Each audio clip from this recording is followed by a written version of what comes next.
अरशद शरीफ को जिन मुकदमात में मुलवस किया, वो मुकदमात किसने बनाए थे, किसने करवाए थे? भाई मिलिट्री स्टैब्लिशमेंट ने बनाए थे। आप बार बार क्यों सुनना चाहते हैं? मिलिट्री स्टैब्लिशमेंट ने बनाए थे। और अब अगर आज अरशद शरीफ का जो जुडिशल कमीशन है उसके राह में रोड़े अटकाए जा रहे हैं, तो आप किस पे शक करेंगे? उन्हीं पे शक करेंगे ना जिन्होंने मुकदमात बनाए थे। तो इसलिए अगर वो समझते हैं कि हामिद मीर जो है वो हमारा गलत नाम लेता है, तो मुझे गलत साबित करें और जुडिशल कमीशन के क़याम के लिए यस कर दें आप। देखिए जी, हमारा जो मकसद है वो सिर्फ ये है कि अरशद शरीफ साहब जो है उनकी शहादत को तकरीबन 2 साल मुकम्मल होने वाले हैं। और उसमें सुप्रीम कोर्ट ने भी सो मोटो एक्शन लिया था। उसके बाद 2023 में उन्होंने जो आखिरी हेयरिंग की, उसके बाद हेयरिंग नहीं हुई। तो फिर जब काफ़ी अर्सा गुजर गया तो फिर हमने इस्लामाबाद हाई कोर्ट में पिटीशन दायर की। हम किसी को ब्लेम तो कर नहीं रहे, ना ही किसी पे इल्ज़ाम लगा रहे हैं। हम तो सिर्फ ये कह रहे हैं जी कि अरशद शरीफ के कत्ल की इंक्वायरी के लिए एक जुडिशल कमीशन बनाया गया। तो जो पिछली हेयरिंग थी, उस हेयरिंग में जब chief justice Islamabad high court Aamir Farooq साहब ने वजारत दाखिला और वजारत कानून से ये कहा कि आप हमें 6 अगस्त को आगे बताएं कि आप कमीशन बनाना चाहते हैं या नहीं बनाना चाहते, तो उसी दिन शाम को एक प्रेस रिलीज जारी हुई और कहा गया जी कि सुप्रीम कोर्ट जो है वो उसने 3 रुकनी बेंच बना दिया जो इंक्वायरी करेगा। तो बाद में फिर उसकी हेयरिंग नहीं हुई उस 3 रुकनी बेंच की, और कहा गया जी कोई डिस्प्यूट चल रहा है कि 5 मेंबर बेंच होगा या 3 मेंबर बेंच होगा। तो अब आज जो है जो हेयरिंग हुई तो उसमें हुकूमत की तरफ से जो नया मौक़िफ़ इख्तियार किया गया वो ये है जी, ये हमारी पिटीशन जो है वो मेंटेनेबल ही नहीं है, इसलिए कि मामला जो है वो सुप्रीम कोर्ट में पेंडिंग है। तो उस पे बैरिस्टर शोएब रज़ाक साहब ने अपने आर्गूमेंट दिए कि वहाँ पे जो है वो जुडिशल कमीशन का मामला पेंडिंग में नहीं है, वहाँ पे इन्वेस्टिगेशन है। और हम तो जुडिशल कमीशन की फॉर्मेशन मांग रहे हैं। तो इस पे जो सरकारी वकील साहब थे उन्होंने जो आर्गूमेंट दिए तो चीफ जस्टिस साहब उससे मुतमिन नहीं थे। तो अब हम जो है वो ये समझते हैं कि मकसद हमारा क्या है कि अरशद शरीफ साहब को इंसाफ मिलना चाहिए। तो अगर सुप्रीम कोर्ट जो है वो जुडिशल कमीशन बना देती है तो हमें कोई इतराज़ नहीं, बना दे आप।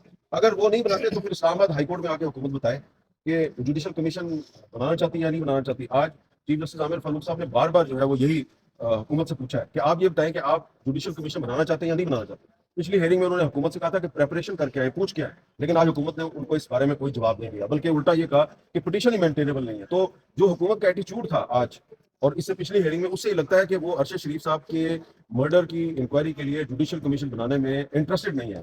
ठीक है। और बार बार चीफ जस्टिस आमिर फारूक साहब के पूछने के उनके पास कोई जवाब नहीं था। तो मैं तो सिर्फ यही कहूंगा कि हमारा मकसद सिर्फ और सिर्फ यह है कि अरशद शरीफ के लिए इंसाफ चाहते हैं। सुप्रीम कोर्ट जुडिशल कमीशन बना दे, वो नहीं बनाती तो इस्लामाबाद हाई कोर्ट बना दे। सर आप समझते हैं 3 रुकनी बेंच बना वो केस खड़ा करने के लिए बना था आशीष साहब का? देखिए, मुझे इस बात का नहीं पता, लेकिन ये एक अजीब इत्तेफाक है कि जिस दिन इस्लामाबाद हाई कोर्ट के चीफ जस्टिस साहब जो है वो हुकूमत से ये कहते हैं कि आप हमें अगली हेयरिंग पे आके बताएं कि आप जुडिशल कमीशन बनाना चाहते हैं या नहीं बनाना चाहते, तो उसी शाम को जो एक खबर जारी होती है कि जी 3 मेंबर बेंच जो है सुप्रीम कोर्ट का वो हेयरिंग करेगा। और फिर हेयरिंग जो जब होती है तो कहा जाता है नहीं, वो 5 मेंबर बेंच ने करनी थी।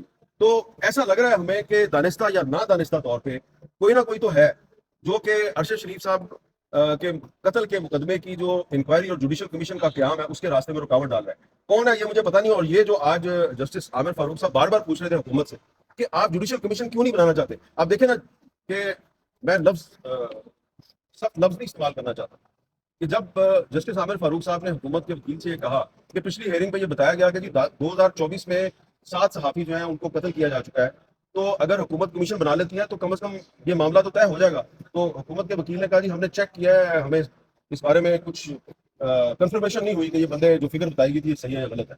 तो उस पर आज चीफ जस्टिस साहब ने मुझे ये कहा है कि आपने अब इनको तहरीरी तौर पर बताना है कि 2024 में कितने सहाफ़ी अब तक शहीद किए जा चुके हैं। जब मैंने पिछली हेयरिंग में बताया था उस वक्त 7 थे, लेकिन अब 8 हो चुके हैं। तो इससे आप अंदाजा लगाएं कि जो हुकूमत है उसकी उसके मौकफ में आपको इंसाफ देने की नीयत नजर नहीं आती, उसमें रौनक नजर आती है। अच्छा मीर साहब, आज जज साहब ने ये भी कहा कि attorney general is sharing away, वो भी पेश नहीं हो रहे, उनको क्या कबाहत है पेश होने में? और उन्होंने कहा कि जेआईटी की जो 1 साल हो गया वो रिपोर्ट भी मैंने पढ़ी, उसमें कुछ भी सेटिस्फेक्शन हमारे पास नहीं है। तो अब आप क्या कहना चाहेंगे कि अटॉर्नी जनरल भी नहीं पेश हो रहे? मैं आपको एक बात बताता हूँ, आमिर भाई ने बता दी। अटॉर्नी जनरल साहब को बार बार ये कोर्ट को कन्विंस करने से कासिर हैं कि मैटर अगर सुप्रीम कोर्ट में पेंडिंग है तो हाई कोर्ट ही ले सकते हैं। 184(3) की कंकरेंट जुरिस्डिक्शन है और 184(3) में लिखा हुआ है नो प्रेजुडिस टू 199। उसका पहला वर्ड ही ये है कि अगर आपने 184(3) के तहत सो वोटो एक्शन लिए हैं तो हाई कोर्ट को आप पाबंद नहीं कर सकते वो मैटर ना सुने। ये कॉन्स्टिट्यूशन में लिखा हुआ है। تو اسی وجہ سے بار بار چیف جسٹس صاحب اٹارنی جنرل کو بلا رہے ہیں تاکہ ان کے سامنے مدعا رکھیں. ان کے ڈپٹی ایڈیشنل اٹارنی جنرل پچھلے 3-4 تاریخوں سے اس لیول پہ عدالت سے ڈانٹ کھا رہے ہیں کہ آپ امیجن نہیں کر سکتے کیونکہ ان کے پاس جواب نہیں ہے. دوسرا چیف صاحب نے ایک اور بڑی اچھی بات کی, اس نے کہا آپ لوگ کس چیز سے ڈر رہے ہیں, آپ سچ سے ڈر رہے ہیں یا کیا چھپانے کی کوشش کر رہے ہیں. ہم مانگ کیا رہے ہیں, ہم یہ مانگ رہے ہیں کہ احمد میر پہ اٹیک ہوا تھا تو جوڈیشل کمیشن بن گیا تھا, اس جوڈیشل کمیشن کا اشر کیا ہوا ہمیں یہ بھی پتا ہے, لیکن پرابلم یہ ہے کہ آپ نے سپریم کورٹ میٹر کو آگے نہیں لے کے جا رہے. ہائی کورٹ بار بار اس بات کا تنبیہ دیتی ہے کہ جناب وہ سپریم کورٹ میں اس طرح میٹر پینڈنگ نہیں ہے جس طرح 184(1)(2) میں میٹر ہوتا ہے, 185 میں ہوتا ہے یا 186 میں ہوتا ہے. یہ سمپل 184(3) ہے جس کی jurisdiction limited as far as 199 is concerned. اور یہ بات چیف صاحب کو پتا ہے, یہ اٹارنی جنرل صاحب کو پتا ہے, اسی لیے وہ آ نہیں رہے. اور چیف صاحب بار بار ان کو کہہ رہے ہیں کہ اگر یہ آرگومنٹ آپ میرے سامنے as attorney general for Pakistan یہ آرگومنٹ ریز کرے تو میں اس کو بتاؤں کہ میری جورسڈکشن ہے, آپ جو جونیئر اسٹاف بھیج دیتے ہیں میں ان کے سامنے یہ مدعا کھولنا نہیں چاہتا.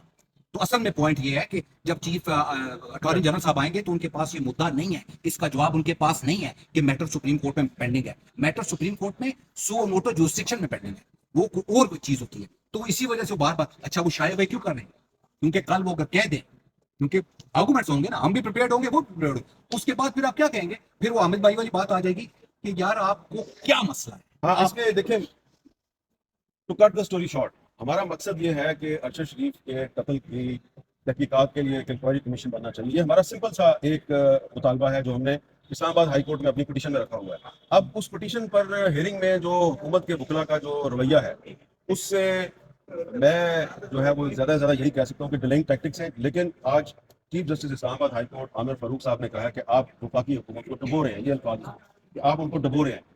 تو وزیر اعظم شہباز شریف صاحب سے گزارش ہے کہ اسلام آباد ہائی کورٹ کے چیف جسٹس کے خیال میں جو آپ کے وکلا ہے وہ آپ کو اس ہائی کورٹ کے سامنے ڈبو رہے ہیں. مہربانی کریں, آپ کو کیا پرابلم ہے, آپ وزیر اعظم ہیں, آپ کے پاس اختیار ہے, آپ ارشد شریف کے قتل کی انکوائری کے لیے جوڈیشل کمیشن کے قیام کا اعلان کر دیں, معاملہ ختم ہو جائے گا. اور پھر جوڈیشل کمیشن نے فیصلہ کرنا ہے کہ ارشد شریف کے مرڈر کے پیچھے کون ہے. تو جو لوگ ڈیلنگ ٹیکٹکس استعمال کر رہے ہیں وہ جوڈیشل کمیشن کے قیام کو روکنا چاہتے ہیں. تو جوڈیشل کمیشن کے قیام سے کو وہی روک سکتا ہے جس کے داڑھی میں کتے کا ہے.